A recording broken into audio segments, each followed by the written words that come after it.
Todd Buchholz. More change, more people, more risk, more opportunity.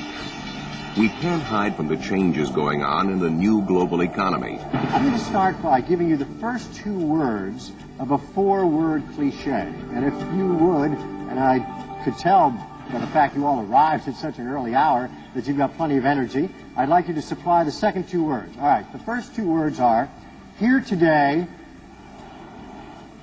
Well, that's the way it used to be. Now it's here today, gone today.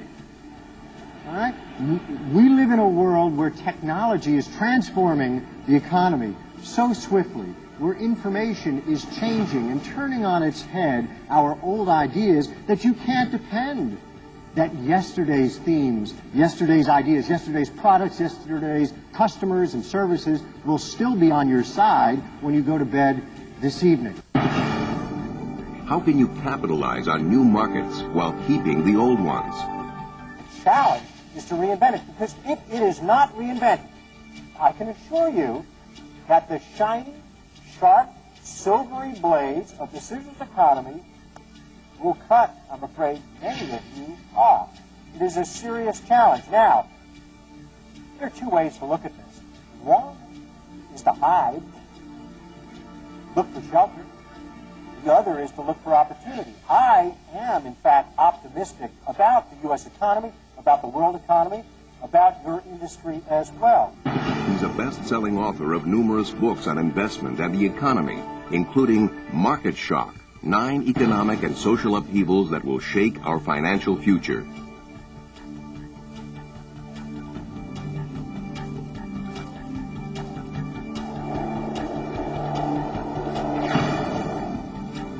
His editorials appear frequently in the world's leading publications, including the Wall Street Journal.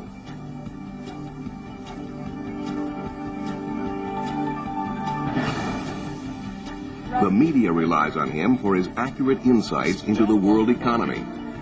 Todd, to you first. And Successful Meetings magazine named him one of the top 21 speakers of the 21st century.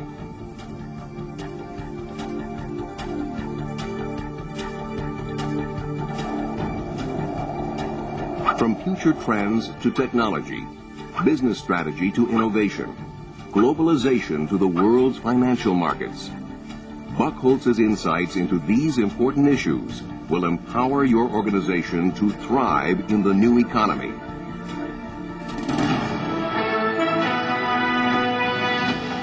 On World News Tonight this Wednesday, the Federal Reserve Board suddenly lowers interest rates. Why the surprise? What is the Fed thinking about the economy? And now for a little added value to this development, we go as we have in the past to the author and economist Todd Buchholz, who's in Washington tonight. Todd, this was certainly a preemptive strike in many people's mind by the Fed. Did you detect a note of panic at all? Raise your hand if you remember the movie Groundhog Day with Bill Murray. Alan Greenspan is in his own Groundhog Day loop. Right? He wakes up, it's 1990. What's going on? Interest rates are too high. I raised them too high. Price of oil is sky high. There's a guy in the White House trying to call me. His name is George Bush. Right? He goes to sleep. He wakes up in the morning. 2001. What's going on? Oh, God, I raised interest rates too high. The price of oil is sky high. There's a guy in the White House trying to call me. His name is George Bush. And with the internet and e-commerce cutting out the middleman, what does that mean for your business? Imagine you're Richard Branson, chairman of and founder of Virgin Records. You're in your office a couple of years ago, and one of your employees calls you, sir, we have a problem. We opened that store in Times Square in New York, and it turns out we're finding out that kids aren't going to our store. They're ordering on computers something Amazon. What? How can that be? We need to get into that. All right, a couple months pass. Sir, we found out now the kids, they're not just ordering the prepackaged CDs and records, they're deciding which songs they want the artist to sing on that CD before they're going to buy. What? We need to figure out how to get into that. Do it. A few months more pass. Sir, they're not just ordering one artist on a CD, they're kind of being their own producers, mixing and matching and then ordering it. What? How do we handle that? Fix it. We need to get into that. Finally, sir, you know what?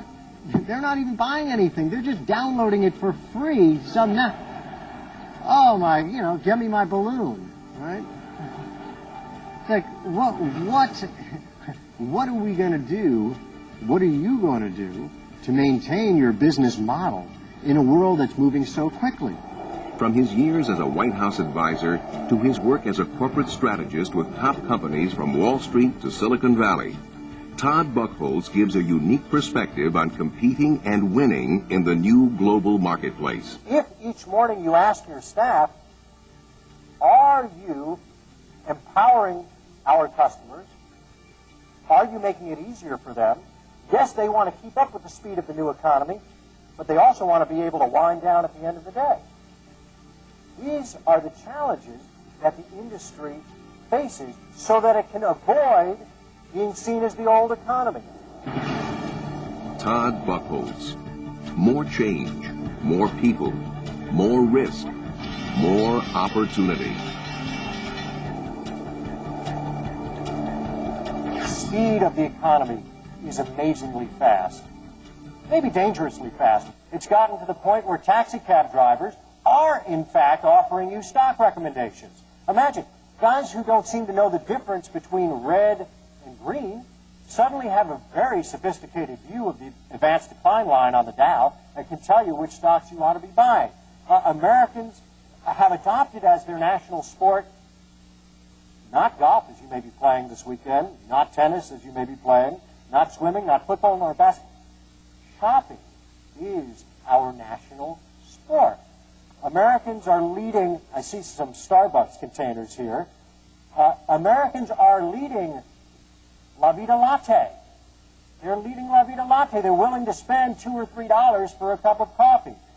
It's been a remarkable burst of prosperity. And yet, I think there is danger. There is danger in all of this. The benefits of the internet, the benefits of technology, they don't necessarily go to you or you or you. These two with their $3 lattes from Starbucks, they may not be able to afford a $3 cup of coffee in a couple of years. Why?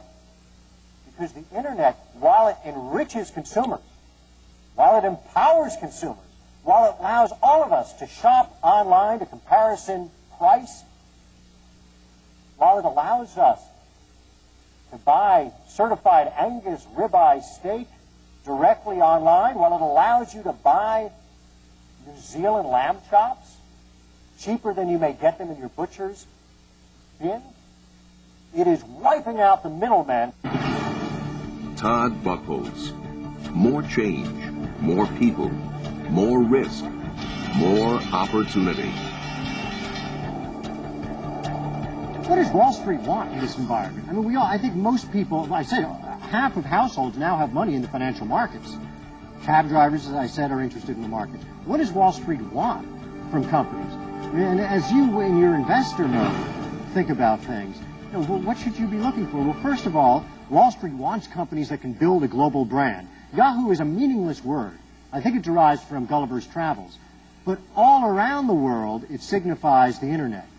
Wall Street wants companies to build alliances, but it doesn't necessarily want them to consummate marriages that are monogamous. When AOL and Time Warner merged, the stock of AOL plummeted as a result. Wall Street wants companies to manage their expectations, fess up to what you're doing right and doing wrong. Lucent has been punished several times, as I said, this year. And there needs to be the relentless focus on shareholder value. I mentioned Chairman Jack and DestroyYourBusiness.com. Customers, clients, demand an unbelievable amount of attention. They don't want to hear that you've got conferences to go to. They don't want to hear that you've got your own families to take care of. It has now become a 24-hour world. I was thinking about 7-Eleven. I wouldn't start a company today called 7-Eleven. I think 7-Eleven, you mean they're open only from 7 in the morning till 11 at night? What a lazy group of layabouts. What if I'm thirsty for a cup of coffee at 6:30 a.m.? Hell, we were here at 5:30 a.m. No one from 7-Eleven made it.